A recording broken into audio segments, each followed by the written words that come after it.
You hear the sound of gunfire from the direction of the furnace room. Sounds like someone's chasing us, Laura.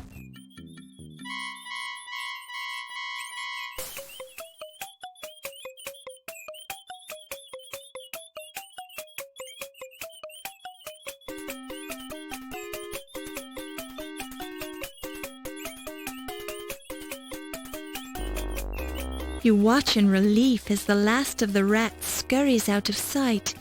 You can barely smell an unpleasant odor, like burning hair. Don't touch it.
With a little more effort, you'll be the best investigative reporter Tulane ever graduated. Thank you for coming to this inquest, Miss Bow. As the coroner on this case, I'm going to informally question you and study the evidence you've collected. If you assist me in developing a case, the perpetrators will be tried in the formal court of law. We're primarily concerned with the museum murders, but we're also interested in the theft of the Dagger of Amon Ra and other matters that may have a bearing on this case.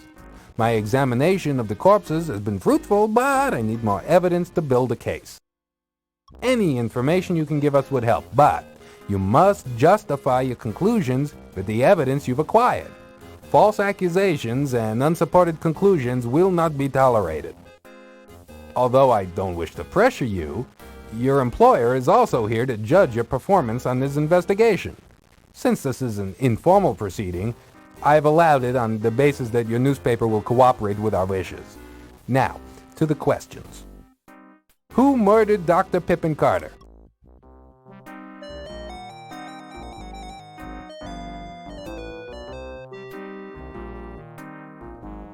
Who murdered Lawrence Ziggy Ziegfeld?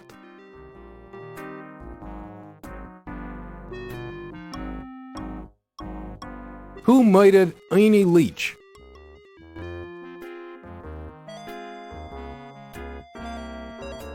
Who murdered Yvette Delacroix?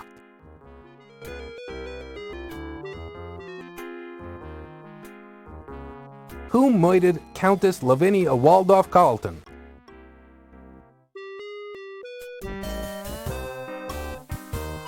Who was the skeleton found in the steamer trunk? Who murdered Dr. Archibald Carrington?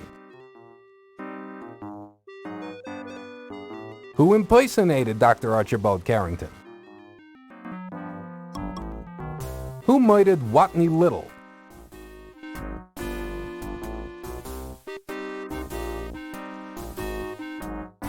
Who actually stole the Dagger of Amon Ra from the Ancient Egypt exhibit?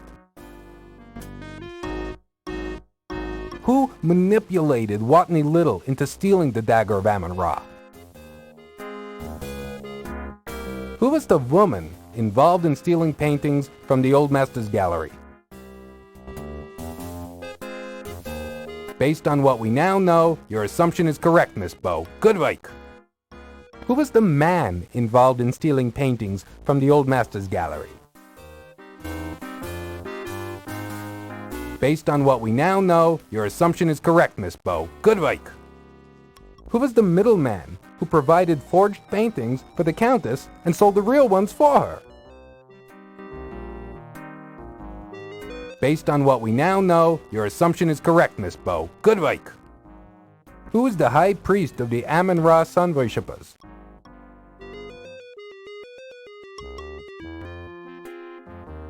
That's correct, Miss Bow. You're very observant. Which museum employee runs a fencing operation as a sideline business?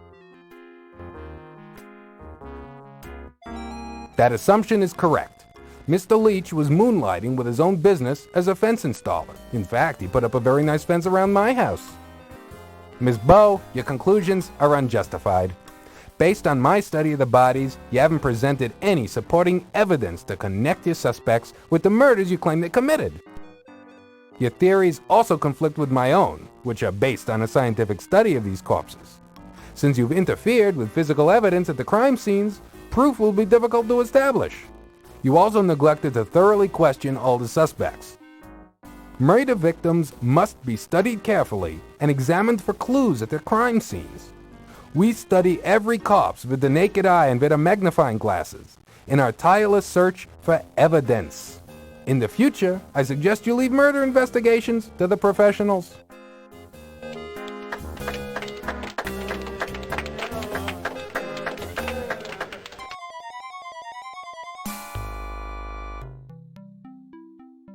Thank you for waiting, Laura. I didn't mind, Steve. Laura, Yes? would you mind... do you suppose... Laura, could you close your eyes? I have something for you. Oh, I suppose so. Oh, Steve!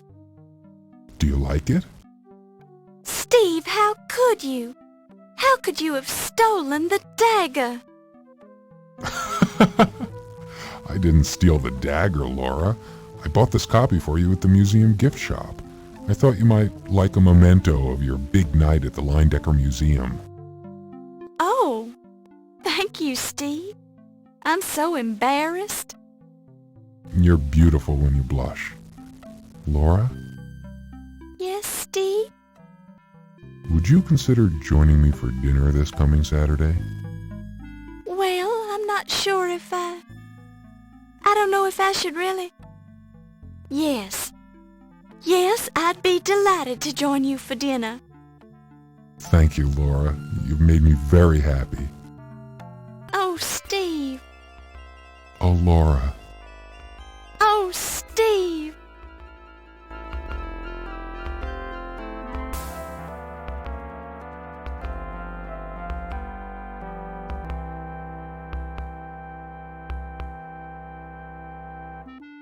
Since his skeleton was so nicely cleaned by the domestic beetles, Dr. Carrington's bones will soon be hanging on display in the Leyendecker Museum.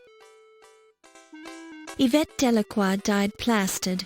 Her remarkably lifelike statue now lives on in the Old Masters Gallery of the Leyendecker Museum. Her memory lives on in the minds of all she touched. Her sculpture is attributed to artist unknown. Dr. Pippin Carter, wherever he is pleased that you recovered his Dagger of Amon Ra. However, he is not pleased that his murderer got away free, so he's going to haunt you for the rest of your life. Since you recovered the Dagger of Amon Ra, Wolf Heimlich was allowed to keep his job as chief of security at the Leyendecker Museum. However, 1 week later he was found dead in his office, impaled by a broadsword that had fallen from his office wall. Having died in the course of this story, Watney Little's life of crime came to an abrupt end. As he was not a nice man, nobody missed him. After the death of Wolf Heimlich in his office, Dr. Olympia Miklos returned to Greece to teach at the university in Athens. As fond as he was of the Leyendecker, Ernie Leach noted in his will that he wanted his body donated to the museum. His body now resides in numerous small jars of alcohol, which will be placed on display in the new Hall of Internal Biology, adjacent to the Hall of Late Mammals. Dr. Patasheptut Tut Smith finally gave up on getting the Dagger of Amon Ra returned to Egypt. However, once it completed its US and European museum tours, it was returned to the Cairo Museum anyway. So, several years later, Tut died a happy man. even though his death was the result of an Egyptian cobra bite.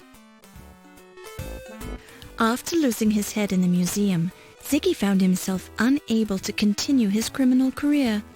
His head has been preserved and is now on display in the Life Mask exhibit at the Leyendecker Museum. Ramses Najir continued his successful career as an accountant and as head of the secret Egyptian cult of Amon Ra. With his strong high society ties, his accounting business made Ramses a millionaire in 15 years. Having died from a snake bite, the Countess Lavinia Waldorf Carlton did not live long enough to inherit any money from her last husband, Sterling. Unimpressed by your marginal success, your editor, Sam Augustini, decided to assign you to the food section of the newspaper. Later that same year, Sam died as a result of a mugging outside the 14th Precinct police station in New York City. He blames you for his death. Since you only found the Dagger of Amon Ra and the murderer got away, Crodfoller T. Rhubarb continued the investigation on his own time, found the murderer, and won a Pulitzer Prize for his excellent work. Henri Lamour, the coroner, continued his successful career studying dead bodies for the next 50 years, finally retiring in 1976 to tour with a rock band, the Ungrateful Dead. Low Fat continued in the laundry business, eventually opening a chain of low-fat Chinese laundries across the country and becoming a millionaire in the process. Detective Ryan Hanrahan O'Reilly continued in his job and became a full-time homicide detective. Having amassed a small fortune by being frugal, he retired to Tahiti 8 years later. Steve Dorian was quite upset by the unfortunate event that happened to you later that night. Pleased that you found the Dagger of Amon Ra, John Bow took you out to dinner to celebrate. After the unfortunate event that happened to you later that night, John spent the rest of his life in a mental institution in New Orleans. After your recovery of the Dagger of Amon Ra, it went back on display at the Leyendecker Museum. The large amount of press coverage drew many patrons to the museum to see the dagger.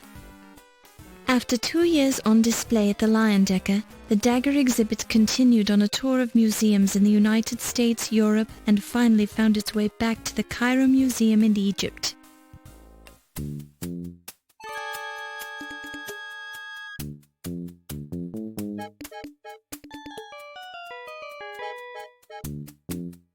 You had your chance and you blew it, Laura Bow. This is what happens to interfering reporters.